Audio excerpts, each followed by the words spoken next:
Europe 1. Votre invité, Sonia Mabrouk, ce matin est essayiste, ancien conseiller à Matignon, senior fellow à l'Institut Montaigne. Effectivement, bienvenue sur Europe 1 et bonjour Hakim El-Karoui. Bonjour Sonia Mabrouk. Nous allons parler dans quelques instants de ce rapport de l'Institut Montaigne intitulé « L'avenir se joue dans les quartiers pauvres ». Mais tout d'abord, sur le fiasco du Stade de France, Gérald Darmanin s'est justifié hier en audition au Sénat, alors qu'une partie de l'opposition continue de lui reprocher de faire diversion, minimisant les violences de voyous, de cités et d'étrangers sans papier. Est-ce que selon vous, il y a un déni de réalité de la part de l'exécutif ? Je pense que sur cette affaire, il y a deux ou peut-être trois problèmes à la fois, très français. Il y a un problème de grève du RERB, de l'UNSA, qui était très content de son résultat, c'est-à-dire que tous les spectateurs sont arrivés par une seule entrée.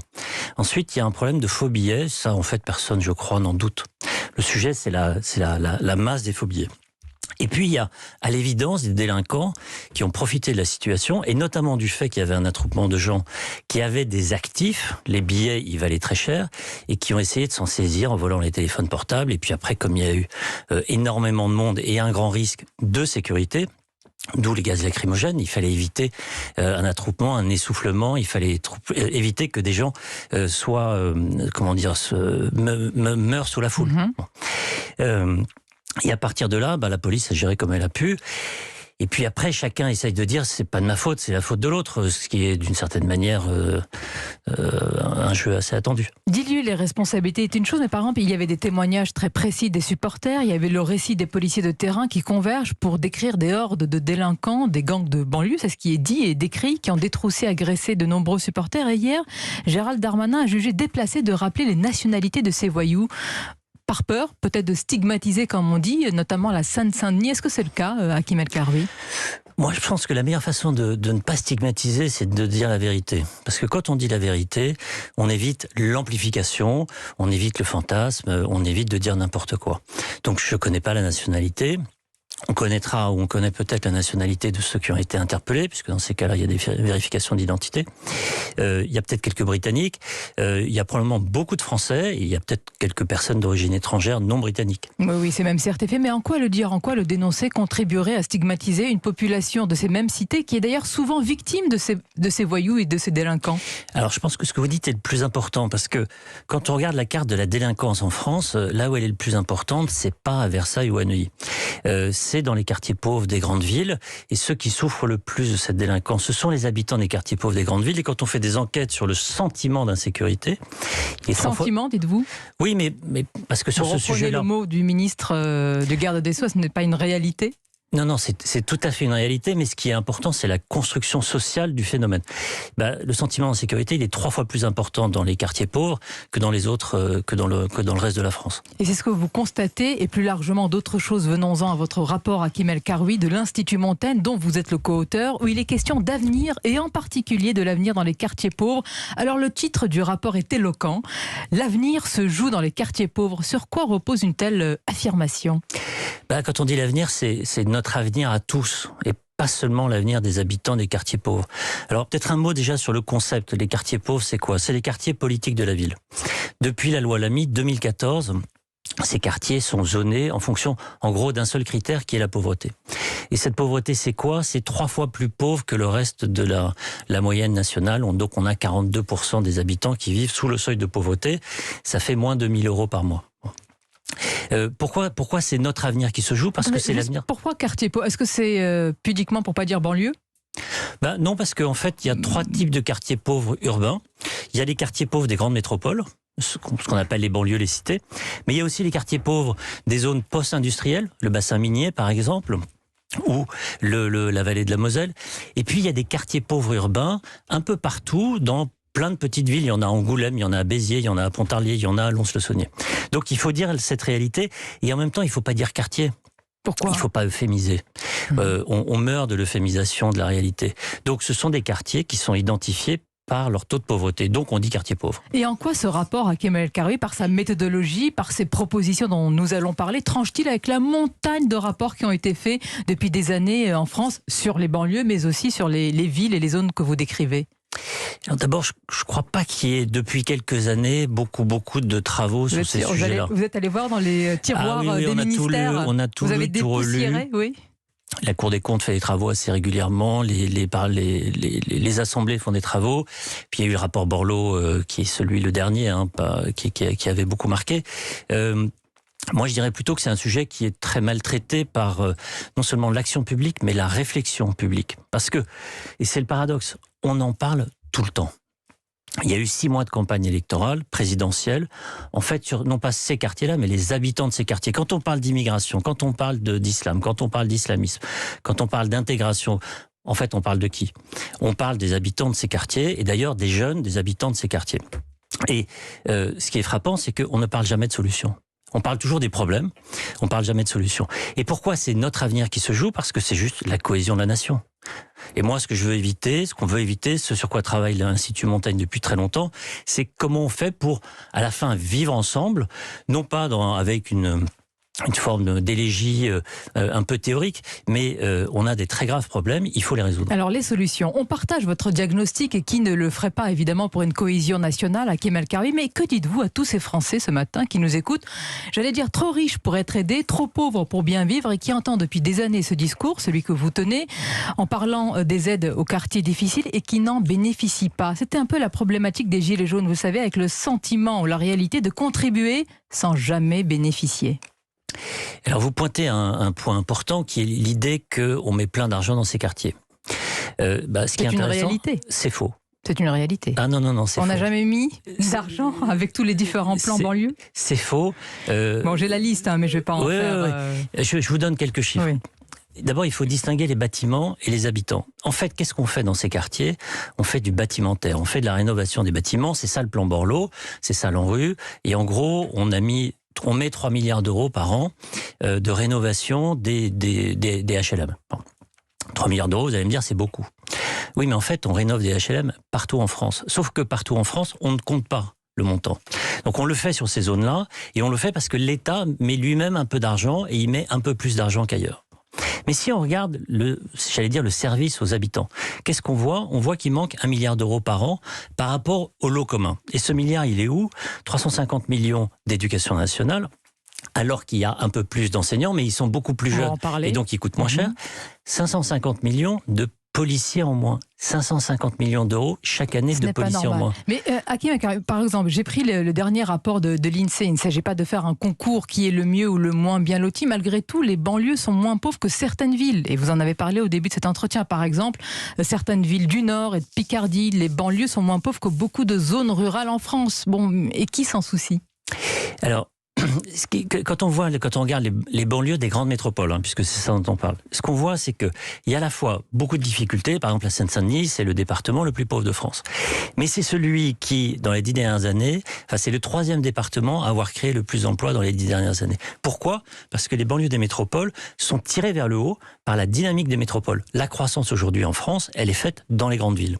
Et donc, les habitants de ces quartiers, ils ont un avantage, c'est qu'ils sont très près des grands centres de production, des grands centres économiques. Et ce qu'on voit, c'est qu'une partie d'entre eux s'en sort. Ils s'en sortent très bien. Et l'ascenseur social, en tout cas l'escalier social, il fonctionne pour eux. Le problème, c'est qu'il y a une partie importante, une minorité, mais vraiment importante, qui, elle, est laissée complètement de côté. Dans vos préconisations nombreuses, vous dites à raison, et là on peut être tous d'accord avec vous, il faut le retour des valeurs républicaines. Mais pourquoi, selon vous, ces valeurs ont-elles disparu? Pourquoi ces valeurs, c'est un mot valise, valeurs, mais quand même, on voit de quoi il s'agit, les valeurs républicaines ont-elles déserté certains de ces quartiers?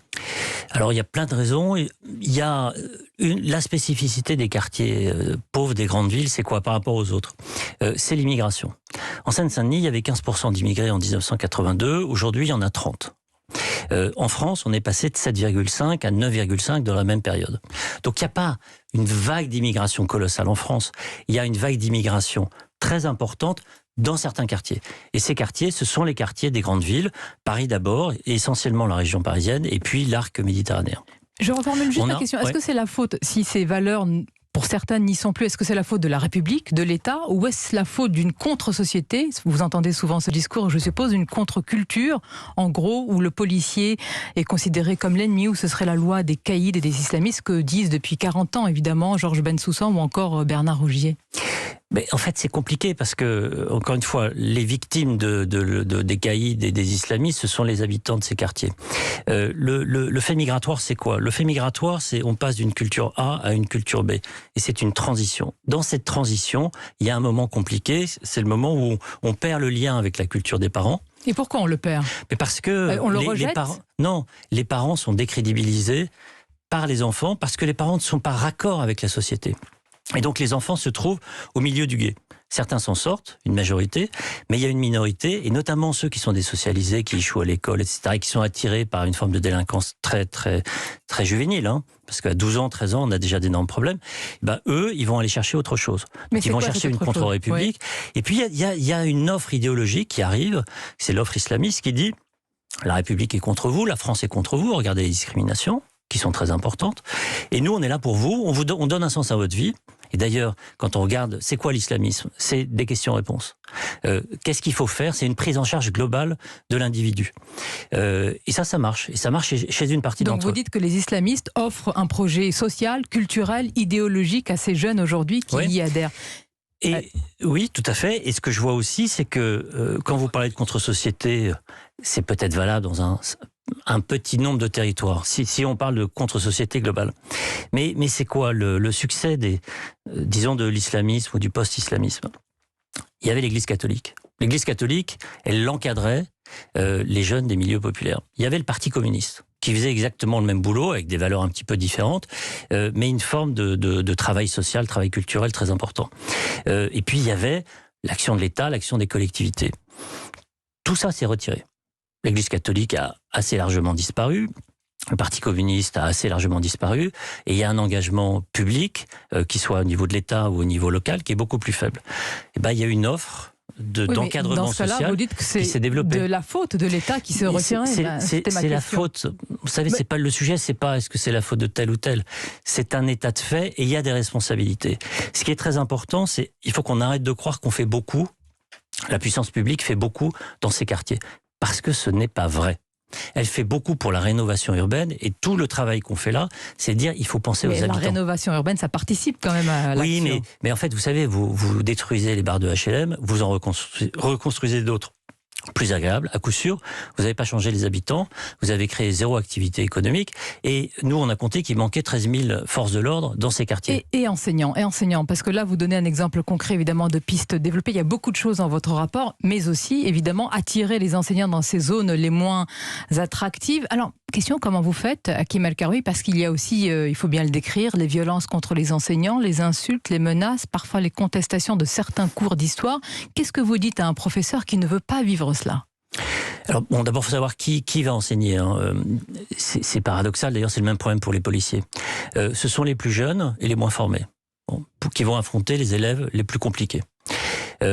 Ça, déjà, c'est pas normal. La deuxième chose, c'est qu'ils sont maintenant un peu mieux payés, puisqu'il y a des primes.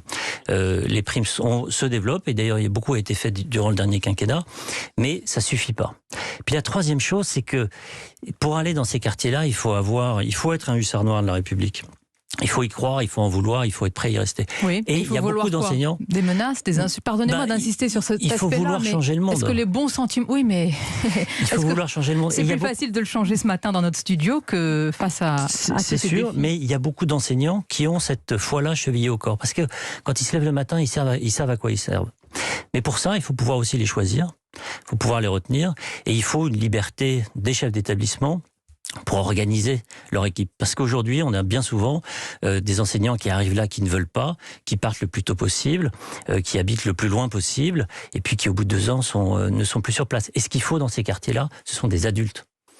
Des enseignants, des travailleurs sociaux, des acteurs du monde sportif. Et malheureusement, il n'y en a pas assez. Pour finir sur le rapport de l'Institut Montaigne, Hakim El-Karoui, la dernière fois que ce rapport, ce sujet a été remis à Emmanuel Macron, vous l'avez cité tout à l'heure, c'était avec le plan Borloo, et le président avait dit ceci, que 2 mâles blancs ne vivant pas dans ces quartiers s'échangent l'un un rapport et l'autre disant on m'a remis un plan. Eh bien ce n'est pas vrai, cela ne marche plus comme ça, donc je vous pose la question sur votre rapport, est-ce que ça marche comme ça quand vous le remettez ? Écoutez, moi je pense que c'est très important que 2 mâles blancs se saisissent du sujet parce que ça montre que c'est un sujet national. C'est pas un sujet de minorité périphérique qui voudrait traiter un problème qui ne les concerne qu'elles. Ça concerne tout le monde, on le sait. On parlait de délinquance aujourd'hui, on aurait pu parler de djihadisme. Malheureusement, on a fait avec l'Institut un travail qui s'appelle les militants du djihad. Qu'est-ce qu'on voit ? Les 90% des djihadistes viennent des quartiers pauvres des grandes villes, et les 2 tiers d'entre eux sont d'origine maghrébine. Et les autres, c'est qui ? C'est les copains des jeunes d'origine maghrébine. C'est pas un sujet périphérique, c'est un sujet central dans notre cohésion nationale. Et encore une fois, je le redis, on ne fait pas assez pour les habitants. Ils ont une part de responsabilité. Il faut aussi comprendre les difficultés de la transformation, de la désaffiliation, parce qu'encore une fois, l'intégration, c'est un chemin, et c'est un chemin très compliqué. Mais en même temps, si on n'a pas les forces de l'ordre qui vont bien, si on n'a pas les enseignants qui vont bien, on n'a pas parlé du Covid, surmortalité en Seine-Saint-Denis, il y a 2 fois moins, 50% de moins de médecins spécialistes dans ces quartiers-là. Si on n'est pas capable de mettre un magistrat dans les commissariats de police pour avoir des jugements extrêmement rapide. En fait, on laisse la situation se détériorer. Et moi, je pense qu'il faut garder de l'espoir, parce qu'il y en a. Espoir, il y en a. Et surtout, en tous les cas, votre rapport, elle mérite dans le débat public et politique. Merci à Hakim El Kariou de nous avoir réservé les conclusions ce matin. Là, c'est public, c'est sur le site internet de l'Institut Montaigne.